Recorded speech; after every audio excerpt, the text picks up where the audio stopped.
आपण पाहत आहात तेज तुफान न्यूज, न्यायिक व निर्भीड बातम्यांचे सर्वांचे आवडते नेटवर्क। शिवनेरी शेतकरी संघटनेचे पदाधिकारी यांनी मंचरचे इलेक्ट्रिक कार्यकारी अभियंता शांताराम बांगर यांना विविध मागण्यांसाठी निवेदन देण्यात आले। यावेळी शेतकरी संघटना पदाधिकारी यांनी आळाफाट्याचे शॉक लागून गंभीर जखमी झालेले मंगेश शिवराज गडगे यांना भरपाईची मागणी केली। यावेळी त्यांना कार्यकारी यांनी ओतूर कार्यालयातून जो अहवाल चुकीचा गेलाय तो दुरुस्त करून वरिष्ठ कार्यालयात पाठवण्यात येईल असे आश्वासन दिले आहे। शेतकरी संघटनेसंदर्भात साहेबांकडे मागण्या घेऊन आल्या, काय काय तुमच्या मागण्या होत्या, काय समस्या आहेत तुमच्या भागात? नमस्कार।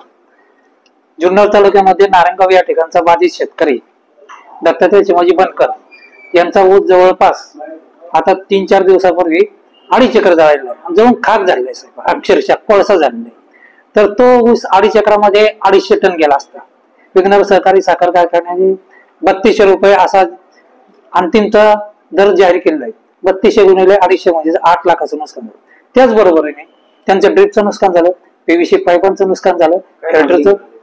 आमची अशी रास्त मागणी आहे साहेबांकडे की त्याच्यावर रोहित राहील, त्याच्यातून असे विजेच्या गोळे खाली पडतात आणि हे नुकसान त्या शेतकऱ्याचे या वर्षीचे नाही, 4-5 वर्षापासूनचे 20 त्यांनी पाठपुरावा केला होता एमएससीबी कडे। ते आमच्याकडे एक रेकॉर्ड आहे, ऑन पेपर रेकॉर्ड आहे, असं आम्ही तोंडी बोलत नाही। तर तेव्हापासूनची त्यांची साहेब नुकसान आहे। तर आमचं असं साहेबांना एक विनंती आहे की ते रोहित 15 दिवसाच्या चांगल्या सुरक्षित ठिकाणी हलवण्यात यावे आणि तो शेतकरी ते जागा द्यायला तयार आहे। शेतकऱ्याची काही अडचणी, शेतकरी म्हणतो सुरक्षित ठिकाणी आम्ही जागा देतो, ते हलवण्यात यावे। ते जरा आहे ना, ते कॉम्पेन्सेशनचं पाठवलं होतं, जरा पाहून जर वर्ष करायला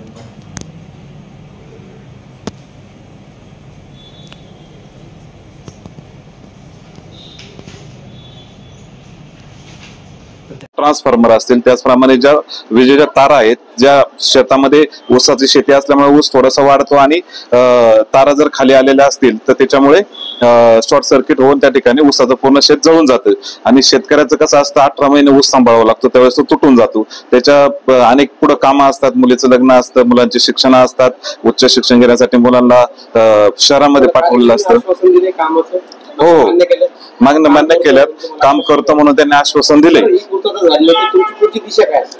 पुढची दिशा या अगोदरच्या आंदोलन आपण पाहिले असेल, पहिल्यांदा निवेदन, आवेदन आणि नंतर direct खळखट्याक।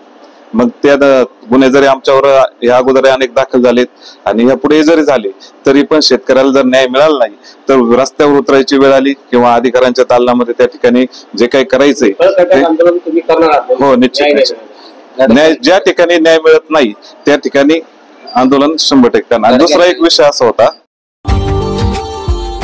Subscribe now and press the bell icon. Never miss an update.